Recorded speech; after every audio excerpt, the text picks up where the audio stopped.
Welcome to UemeU's first Developer's Diary, so Developer's Diary 1. This is Mentioum. This is also my gaming channel, so I'm going to be sticking with using or referring to myself with my gaming handle, just because I feel more comfortable that way. But the goal of this first Developer's Diary is just to give you a brief overview of what UemeU is, a bit of the ethos behind the team, and to talk about how I want to take things forward and how I want to involve the community, because UemeU is all about the community that we're going to build around it, and as much as all the content in it. So I want to define what UemeU becomes through what people want.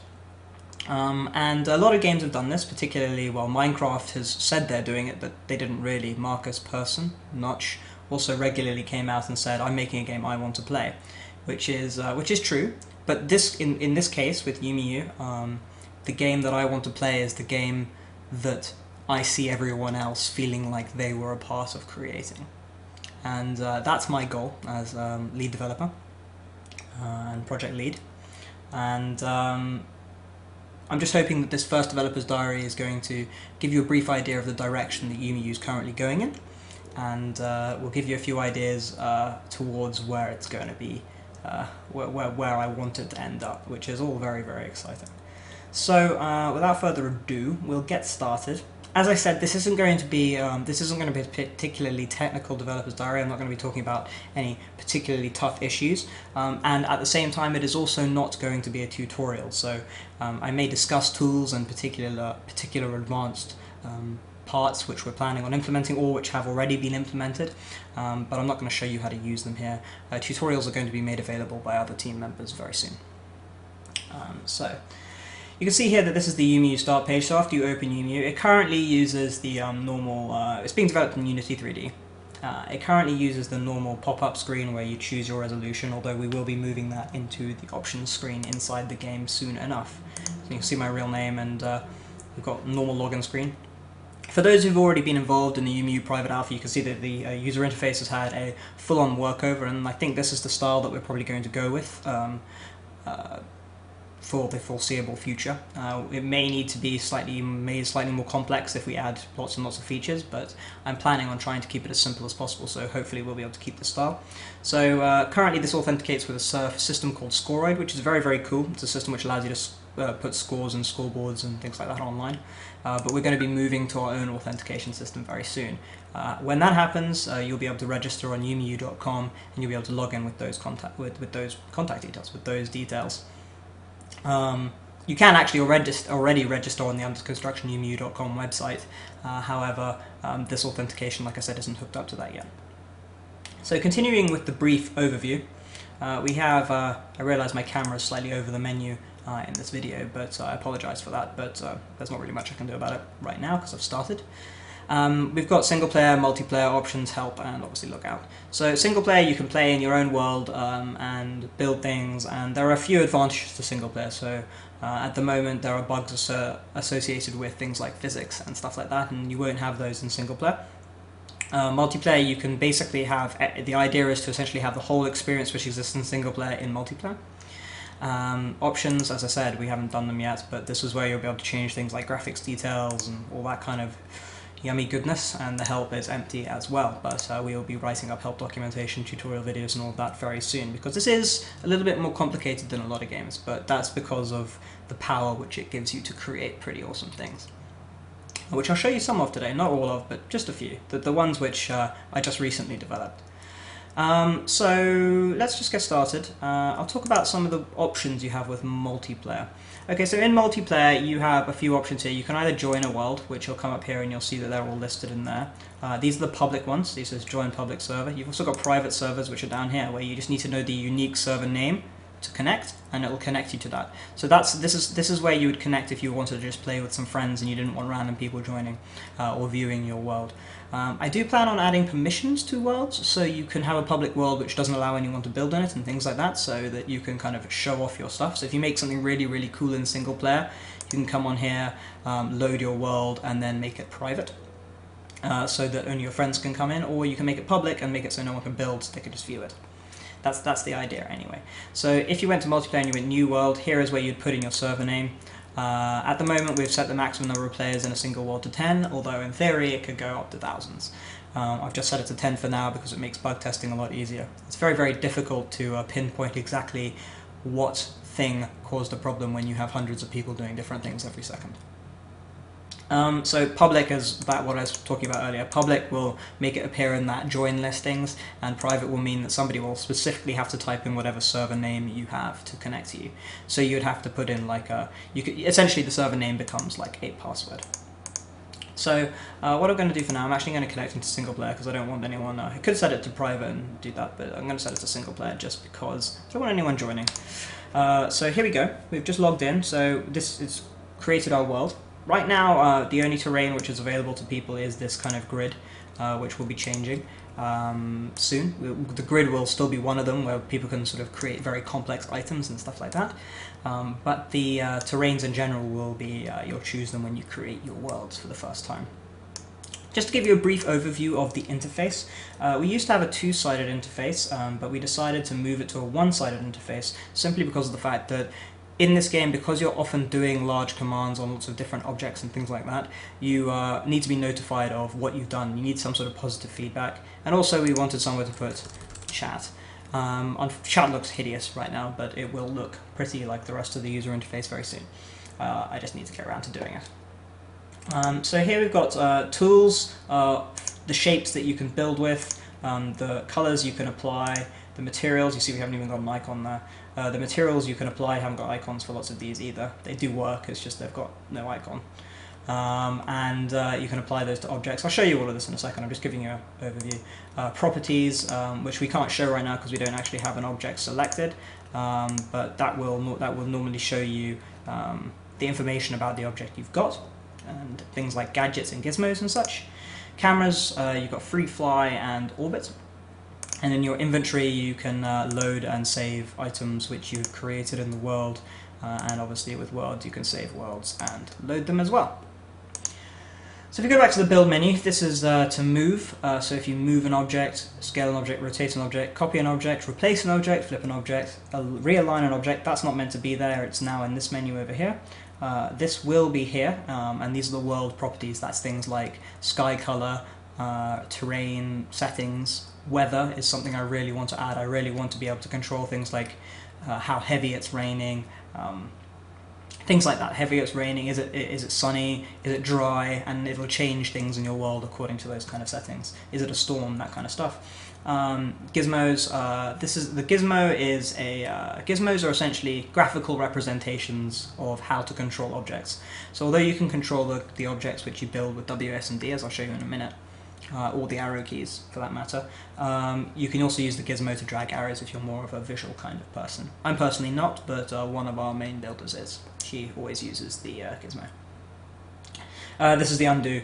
The undo is extremely buggy right now, mostly because of the fact we keep adding new features, and whenever we add a new feature it changes lots and lots of things about particular objects, and we don't always add them to the undo system straight away because of the fact that we change the features a lot because this is an early alpha, we're responding to people's feedback very positively, and that's one of our main goals, is to see what people want to do with our game, and then if they don't like something we'll take it out again, or we'll put it back in again, or we'll change it to how they like it. So we don't put things into the undo system straight away. It's reasonably easy for us to implement it when we want to, but right now just bear in mind that it's pretty buggy, and also remember this is an alpha. Free fly camera, you can fly around the world with the right click button by holding the right mouse button and then scrolling up to increase your flight speed and scrolling down to decrease your flight speed. As you'll quickly discover with UemeU, there isn't really much to do with scale. So you can very easily create a 1 kilometer object, or more than that, if you for some reason wanted to create an object that big, and then right next to it put an object which is a centimeter in size, or possibly even smaller. Well, it's definitely even smaller, but you wouldn't want to because it just becomes silly. Unless, of course, you're building a watch or something like that, which is something I want people to be able to do eventually, be able to build a fully functioning watch in UemeU. So there's no scale, so imagine if you couldn't change your flight speed. It would become very difficult to navigate around your world, so you want to move between 2 little centimeter things, or you want to move a mile. You need to change your speed with the scroll wheel. So if you ever find yourself holding the right mouse button and not moving, it's because you're at 0 speed, or you're moving at like 1 millimeter a second. Orbit camera takes you and puts you around whatever object you have selected. So you can select objects, and you can have something which is primary selected, which means that that's the thing which you really have selected within the other things you have selected. Wow, my stomach. Really grumbling. Pretty hungry today, apparently. So the orbit camera will make you rotate around that particular object. Saving items and worlds. Items are saved by selecting the object, so all the different objects which are selected, and then going to save, typing in your username, and typing in the name of the item, clicking save, and then it'll appear in this list. And worlds is just the same. So you save the world name, and it'll save the whole environment and everything like that. Currently, the saving system does not support gadgets, which I'm also going to talk about very soon. Okay, so very quick overview as to what kind of a thing UemeU is. You can see that I've actually switched to orbit camera, so I couldn't fly around there. UemeU is essentially an environment where you can build stuff and then make that stuff do stuff. What you want to do that for is completely up to you. It's very open-ended. You could make something which just looks really, really beautiful, and you want people to fly around it and have a look and explore a massive, I don't know, castle which you've created with a huge adventure and all that kind of stuff.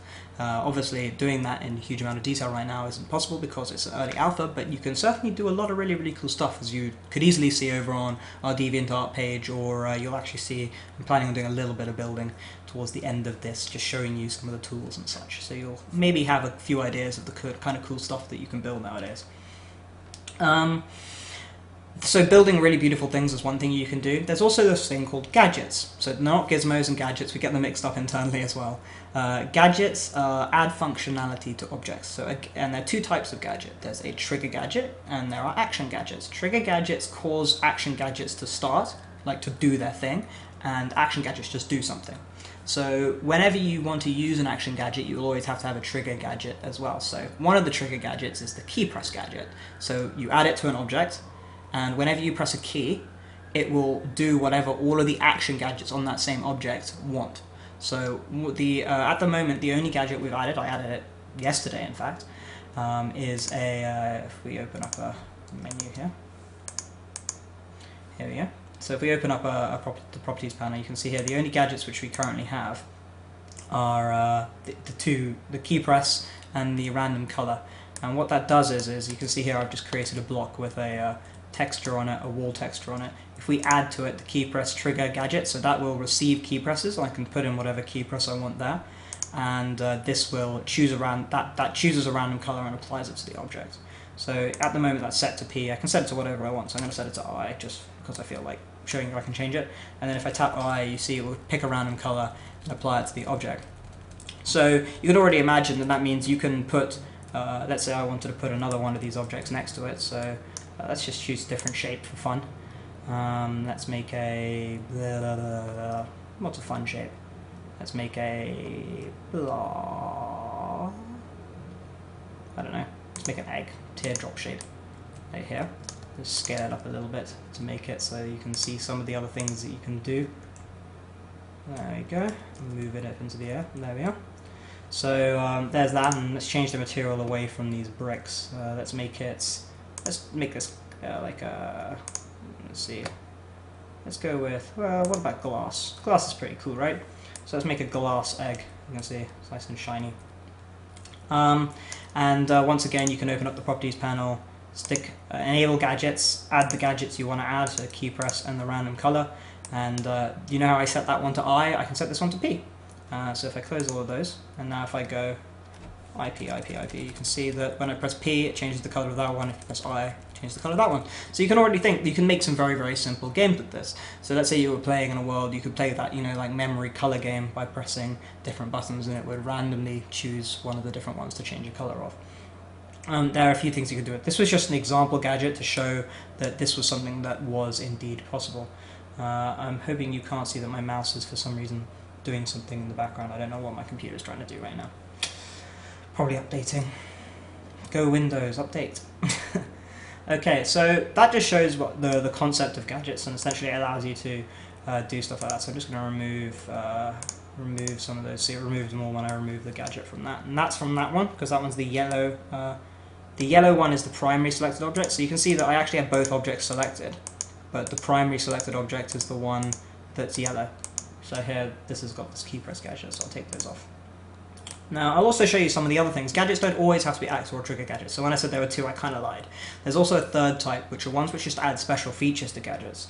So if we do something with this one, which is kind of fun, I'll move it up into the air, like that, and add the deformer gadget. So you can imagine what a deformer gadget does. A deformer gadget allows you to deform meshes. So if you taper it, you can see like I'm bending this sphere, this egg shape. You can see that if I move to a better position, so you see how it's kind of become, you see how I can kind of blend it around? And you can do a lot with these kind of things. So you can see that I've kind of now created a kind of weird blobish shape. And then of course that's the least of the complex ones. You've also got skew, where you can start skewing things in either direction. So you can see now this is kind of becoming, looks a bit like a kind of the Envato leaf, if any of you know that logo. And then you can inflate things, so make them fatter. So that's become bigger. And you can also make things circular, which is one of my particular favorites. I like making objects go round in a circle. So you can see here that I've kind of turned that original. So you remember this was originally a teardrop shape, and you can create some pretty interesting effects with it. And you can see you can also then play with the thickness. So that came from that shape right there. So that and that, if I bring this over here, are the same shape. Pretty cool, right? So it just shows that you can do some pretty awesome stuff. Let me just change that thing's color. Oh, wrong menu. So yeah, make it pink. So these are the same shape, but the deformer allows you to do some pretty amazing things. And then of course what you can do is you can select the item, go to your inventory, save the item, and then go, I don't know, like horn thing. Man, I really can't type today. Okay, so if I save that, that's saved. It says item saved, and then go load. You can see now that I have the horn thing, and I can make as many as I like. See? So I can just spawn them in, happy-go-lucky, wherever I want. So you can see now I've got hundreds of those, exactly the same object. So if you want to create, I don't know, an eyeball, you can create an eyeball and then make millions of them. Very, very easy. Okay, so that's just showing a few of those things. Now, one of the other things which has been one of the biggest requested things by members of our private alpha is the fact that people want to be able to change the size of textures. So if I create, I'm going to create a sphere here. And it's not so much of an issue with the glass texture, because the glass texture is very uniform. So I'm going to flatten this sphere, not quite that much. I'm going to flatten that sphere out a bit, make it a wider. You'll see that I've turned it into kind of like a surfboard shape, but that's not what I'm going for. I'm going for something like, actually, no, I'll stick with this shape, that's fine. And I'll make it a little bit fatter. Kind of like a, I don't know whether you like those soft sweets that you can get. I don't know whether you get soft mints or something, I don't know. Anyway, but what I'm going to do is I'm going to find a very irregular shape like this one. So you see this is a texture which is very irregular. I'm going to change the color to something a little more, I don't know, let's try something a little bit more space agey. So deselect everything, there we go. Let's try something a little bit more space agey. Maybe blue? Yeah, something like that. That was kind of cool. So you see now that that was obviously the glass object, and now we've added this texture to it. So, but you can see like, oh, this texture's kind of got these like kinks in it because you can see it. And what happens if you don't want it to look like that? What happens if you want it to look a little bit different? In fact, that could be used for a key. Something. It kind of looks like a Wi-Fi symbol. Pretty cool. Anyway, as you can see, I discover things about this myself the whole time. Anyway, the new feature which I added is texture scaling and offsetting. Now, texture scaling and offsetting is pretty cool in the fact that you can do this. So if I go to 2, you can see now that that texture which I had on there once before is now on there twice.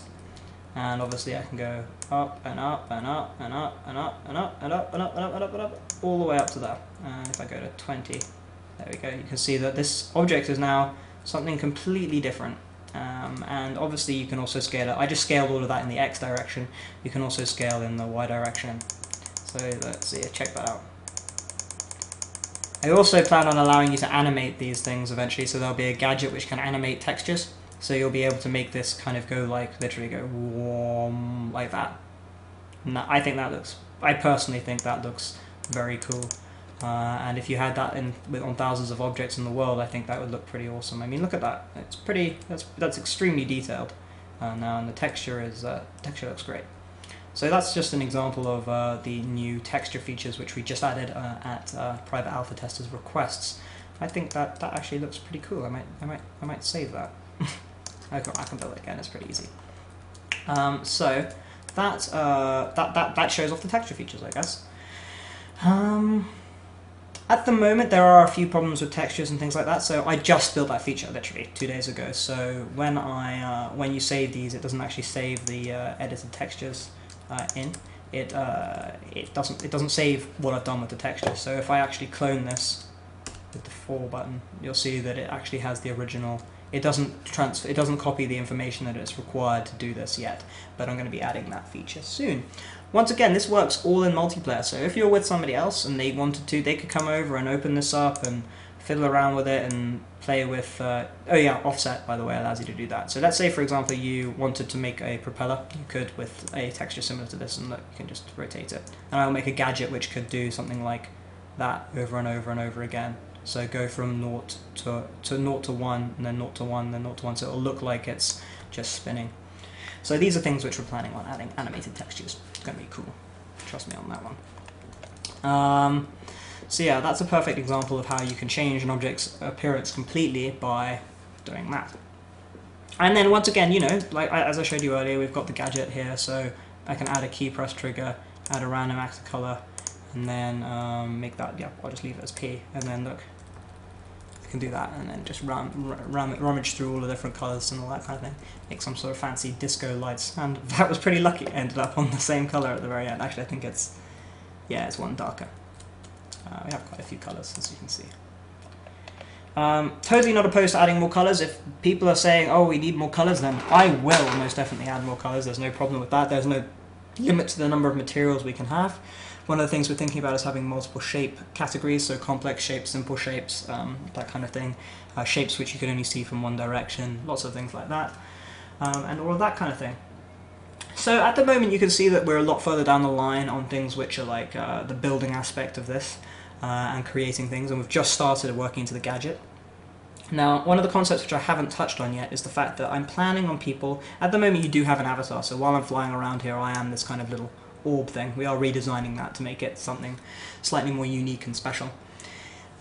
Welcome for feedback on that one, so if you have a particular idea of what it should be, I mean, we've had concepts from little like floating eyeballs to burning orbs to robots with arms for the building mode. There is also going to be a play mode. And when you join a world, you'll be able to choose whether you want to be in build mode or play mode, or if somebody's hosting the world, they'll be able to choose whether people can only join as build mode or play mode. Now, in play mode, you will play with an avatar, and your avatar will be your avatar, and you'll be able to customize it and all that kind of thing. It'll be very, very cool. But certain worlds will only be allowed certain avatars. So if it's a space world, you have to have a space avatar kind of thing. So anyway, your avatar is you, and you can play the world. So the concept is that there are gadgets which work with avatars. So let's say you wanted to make a button which in the world you're exploring, and when you press E on it, it'll check to say that you can add a gadget which responds to that and then does a gadget action. So changes the color of an object, like turns on a light, or opens a door, or does any of that kind of thing. Those are all planning on happening, and that is the next big step, and that'll probably happen just before beta, to be quite honest, because it'll come in before beta, but it'll probably be working just before beta. So I hope this has given you a bit of an idea of what UemeU is about. It's a very, very flexible platform, and there are many, many ways to break it, so go ahead and try. And let me know. Actually, please do let me know if you find any breakages. It's a project I'm incredibly excited about, and so is the rest of the team. I'll be introducing them at later dates, hopefully. And we'll have to see. Some of them are pretty shy, I imagine. Well, we'll see. We'll see. And I look forward to building this game with a community. So please do get involved. If you're interested in getting involved in all that kind of thing, please do let me know. We are planning on running a few competitions very soon, like building competitions and stuff like that, to you know, drum up interest. And there are prizes involved. And no, they're not rubbish prizes; they're good prizes. I guess that's a relative term, but I would deem them good prizes, and I'm pretty fussy. And yeah, UemeU is pretty awesome these days, and it's an awesome team, and it can become as awesome as the community, or I'm using the word awesome too much. It can become as fantastic as the community which gets behind it. So I really hope that people give me feedback, say what they want, say what they need. Like, I know that one of the features which is going to come up is going to be textures with transparency in them, and that's not a problem. We can do that. We can work towards that. And yeah, one of the gadget requests also is for objects to be able to grow. So you can leave something and then it will grow over time. So you can create plants and stuff like that and fields of grass and other things. Another feature is artificial intelligence, so AI. So let's say you want to make certain objects which will attack people. You could then put AI on them and they would chase them around and do damage to them, and these would all be gadgets which you could add and create in your own little world. So that's more erring towards the game maker side of things, but we don't want to put things in, I think. Oh, I forgot to show you. There's also the fact that, you know how I created this weird shape here? So if I put this up in the air a little bit, see, let's get down here. So if I scoot that up like that, and then I go to here, in properties there was another one which I missed, physics. So I failed to say that there are lots of sandboxes online and there are some physics ones as well, but none which are quite as flexible as this one. So you can see that this is now a physical object, even if I do this. So look, if I go to add a gadget to it, put the deformer on it, and then I'm going to use my favorite one because I like doing it, so I'm going to circularize this. Ooh, that was interesting. I wonder why that. Oh, it does not like doing that. I think I found a bug. I wonder what that is. Yep, there's a bug on that. I wonder why. Anyway, I created this shape, and remember it was that, let's create a new shape actually. Let's do it with this. Let's do it with this shape. So you see here, I've just created this shape and it's physical. Whee! So I've just thrown it up in the air there. Let's turn physics off for now. Lift it up into the air. One of the exciting things for me is the fact that you can create shapes which then gain new physical properties. So if I now quickly add a gadget, add remove deformer, let's do that. You can see I've just kind of kinked this item now. Yeah. Okay. It seems that I've had a technical issue, and it's probably to do with the fact that. Okay, the deformer's working on this one. I'll just use this one as an example. So obviously before I had this as I think it's because I lost connection to the intranet. So if I put this all back to the defaults, you can see that this is going to turn right back into its normal like blob shape here. And when I use physics on this, you see it will fall and do that. Okay. But then if I lift it up and I do that circularized thing, so I turn it into this shape, like that, and then I turn it physical again, it will now behave in that shape.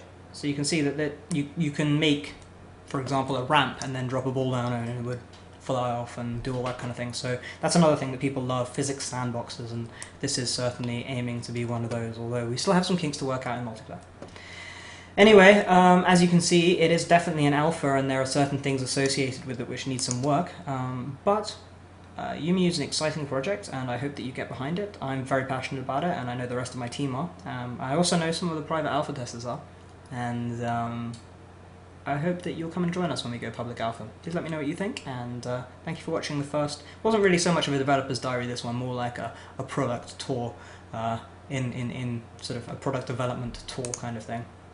But I hope that doing this will allow you to see the kind of general direction that we're going in, and in future I'll be going over specific development issues which I've been having, and things that we've solved and why we've done them, and giving feedback to the community that reach me. So thank you very much for watching. This has been UemeU Development Diary 1, and look forward to seeing you again. Good night. Good night? Good afternoon. It's all good, whatever. Bye.